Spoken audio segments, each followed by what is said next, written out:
God damn, these your badass kids. God damn. Yeah, I got Babe, them. ain't nothing in the bottle. Ain't nothing in the bottle. Give him his shit. Oh, shit. Come on, let's go inside. Come on. Oh, he'll be fixed in a minute. He gonna see quick. That shit making me tired. Shit. Wanna go to sleep? Oh, here, crybaby. We gonna get Nick. We can go and fuck. Come on. Go to sleep. Come on. Go sleep so me and mom can do what we do. Go on, get Nick. Hurry up. Come on. You tired? Hold up.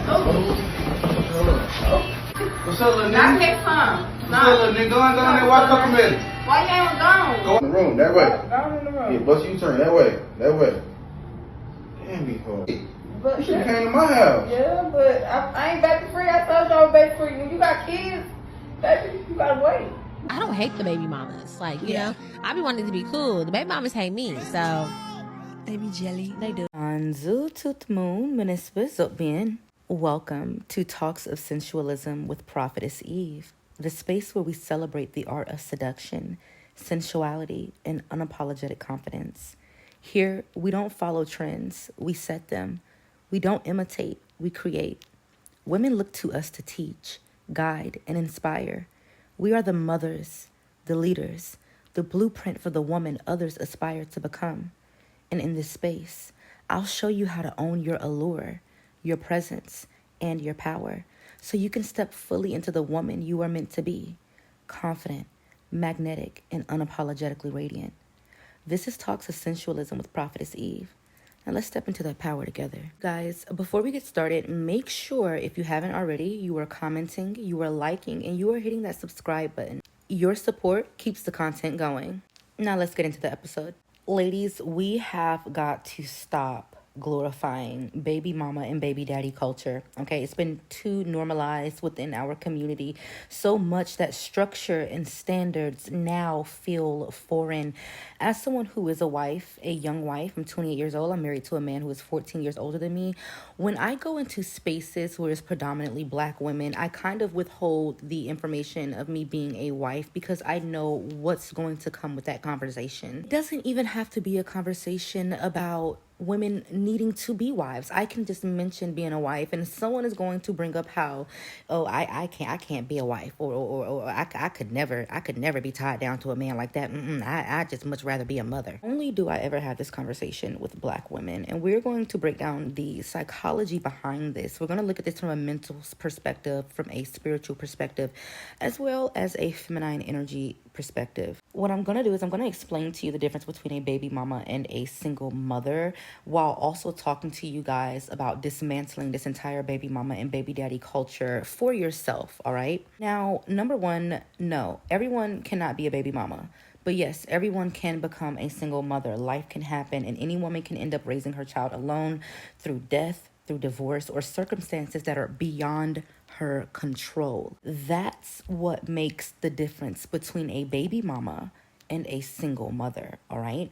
The circumstances, the way in which she got to where she is as a mother is what determines whether she is a baby mother or a single mother. Now, one comes from life happening, all right? Again, a woman who has moved intentionally, decided to get married, decided to live her life in an ordered and intentional way, and things just happen.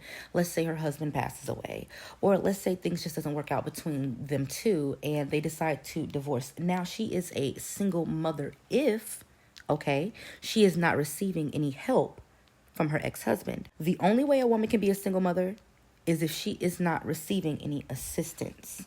If she is receiving assistance, she is a mother. She is a single woman who is a mother, not a single mother.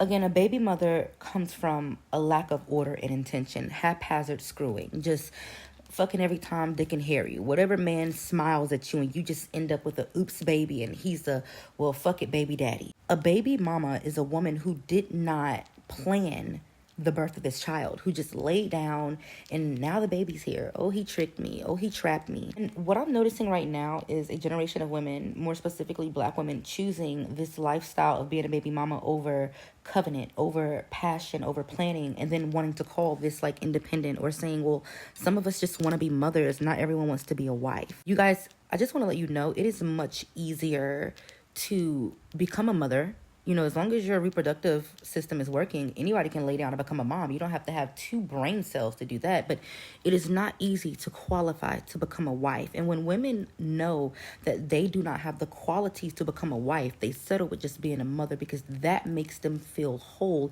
And it also makes them feel as if they have a connection to the man they gave a baby to. This is why you see a lot of Black women who pedestalize being a baby mama over being a wife. Oh, well, I have his baby. I have his baby. Being a baby mama means absolutely nothing when a man can literally have a baby by like 15 women in 1 year. It means absolutely nothing. When we are looking at the baby mama and the baby daddy culture, we are looking at the normalization of parenthood without partnership, discipline, or even planning. And it's gotten to the point to where we're recycling the same rebuttals we've been recycling for over 50 years. Oh, the Black man creates broken homes. Oh, the white man. Oh, this, oh, that, oh, that, oh, this. However, we're not looking at the way Black women, we carry ourselves as women, how degenerate we are, and how male-centered and pick-me we are. 85% of Black women in America are mothers. Why? It literally makes no sense. If Black men and men in general are so horrible and you don't care about the household anymore, why are we continuing to have babies? Then that goes into the topic of, oh, well, some of us just want to be mothers. All right, well, let's look at the way a lot of these Black children are growing up in these single mother households. They are not doing good. They're not doing good at all. And then what's happening is these women, they're having children by multiple men back to back. Like literally they have like 2-year-olds, 3-year-olds, 5-year-olds, 7-year-olds, 8-year-olds by different men. And they see absolutely nothing wrong with that. They find no issue in wasting their womb and leveraging their womb to keep a man. And what they're doing is they're all holding on to the same narrative of, oh, I was trapped. Oh, I was tricked. They're hiding behind a group narrative instead of explaining their individual circumstances so that other women can grow. They're victimizing themselves when they realize that their plan did not work out. All right. When they realize, oh, the baby that I'm having is going to have him act right, or it's going to keep him home, or it's going to put me or pedestalize me over the next woman. It didn't work out. It never works out. And now we're just going to run with the idea that, oh, he tricked me. He trapped me. It is not a child's responsibility to love you. You're a grown-ass adult, okay? It's not a Black child's responsibility to have to grow up in the struggle because you chose to want to be a mother before you were financially, mentally, or even spiritually stable to be a mother. And spiritually, what you're doing is you're growing children up with scattered roots. I want to let you guys know it is a woman's job spiritually to intercede. This is the reason why I say, as a single woman, if you are a single woman right now, you should be focused on your spirituality, on all of your rituals, okay? Because once you get into a relationship and you start dating for marriage, and you start looking into womanhood, you are now doing something very spiritual, okay? Parenthood and wifehood is very spiritual tasks for women because we are the spiritual protectors. You are to intercede not just for your bloodline, but for his bloodline and the bloodline that you guys are going to create with each other. It is impossible to intercede for your bloodline and the bloodline of 30 other men and their 50 kids that you had by them. And I'm not going to lie to you guys. Some of y'all are having kids by men who have bloodlines who should have been died off, and you're wondering why your kids are being unalived or passing away at early ages. They're not able to see full lives. Like, you guys are not using proper divination and discernment when creating children. Again, just because you can does not mean that you should. As a sensual woman, as an evolved woman, as a woman who is building the blueprint to her own life, you know, a woman who planned her family through commitment, marriage, or long-term partnership, but life happened, things like death, divorce, or abandonment, she carries that responsibility with grace and structure. You realize again that the energy between a baby mama and the energy between a single woman or a single mother is completely different. Single mothers are always committed to their children. Baby mamas are always committed to men. This is the reason why baby mamas always have multiple men, are always looking for men to date them, are always looking, you know, for a man to come around, and their children are extremely young. Like, why most single mothers, they're not dating until their kids are in talking ages. Okay, till their kids can fully comprehend and say what needs to be said when it needs to be said. Single mothers, their children are well behaved. They're always well dressed. They're always well spoken. You cannot say the same about the baby mothers. Her energy as a single mother always says, I built a home that was attacked, not created by chaos, okay? Again, every woman with a child is not affected by, oh, life happened and now we single mamas. No. A lot of y'all are affected by the poor decisions that you made with your womb, okay? A baby mama is a woman who bypassed standards and require no covenant before conception, all right? Her energy often carries resentment and instability because there was no order at the foundation. And spiritually, the root chakra has an imbalance. It's a lack of security, scattered energy, and cycles of struggle. The reason why this continues to happen is because of peer validation, all right? You have online trends, you have music that romanticizes this lifestyle. On top of the victim narratives such as he tricked me, or, you know, I just wanted to be a mother, or he trapped me with a baby. Again, a lot of us are clinging on to the same narrative instead of taking accountability for our poor decisions. Another thing is control tactics. A lot of women use pregnancy to bond or punish a man, okay? This is why I say if you end up getting pregnant by a man and he says he doesn't want it, what is the purpose in having a baby? What's the purpose in having the baby and then chasing him for fatherhood? Like, what's the purpose? He said he didn't want it. You know what I'm saying? It makes absolutely no sense. This is a generational repetition. Many of us grew up seeing this as normal family structure, so why not end it? Again, every man you lay with leaves a spiritual imprint. Now, children born from confusion carry that vibration. If you have a child out of revenge, that child is going to walk in that energy. If you have a child out of control, that child is going to have that walk in that energy. If you had a child because you felt as if you were going to be abandoned, that child is going to walk in that energy.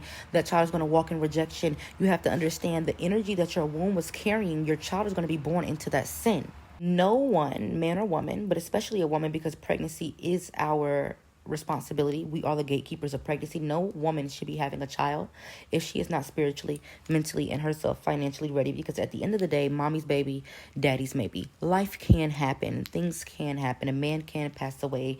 You know, even though it's rare, a man can leave a marriage and completely, even though, you know, and I hate when people use that as an excuse, but what man do you know, okay, was married to a woman, they had a child, and he completely abandoned the woman and the baby? That is rare. Okay, you see that happening more in the baby mama and the baby daddy situations, not in marriages. What these women are doing is repeating unhealed mother wounds. These baby mamas, it's absence, it's resentment, and it's struggle.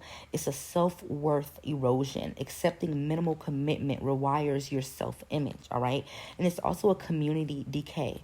When homes lack stable masculine and feminine balance, disorder multiplies. An intentional woman, a sensual woman, a woman who is building the blueprint to her own life, she builds her family intentionally, okay? She's not just going to let you nut inside her. She's not going to get happy because you said, oh, you will be my baby mama, I'll make you my baby mama.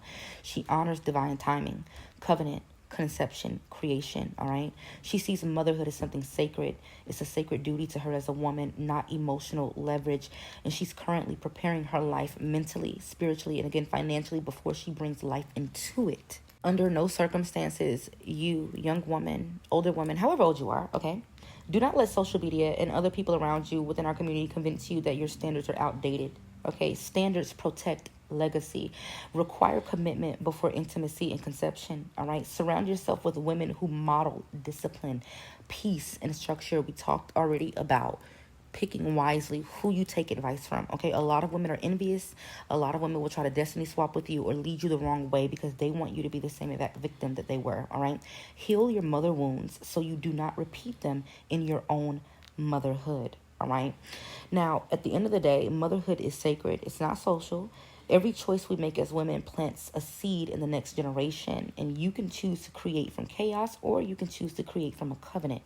Now, be the woman who builds a blueprint, not a cycle. Be the one who chooses purpose before passion, in order before impulse, because a child born in love and structure grows into peace, and that's how we heal for generations. Until next time, you guys, I know this is a short one. Thanks for joining Talks of Sensualism with Prophetess Eve. See ya.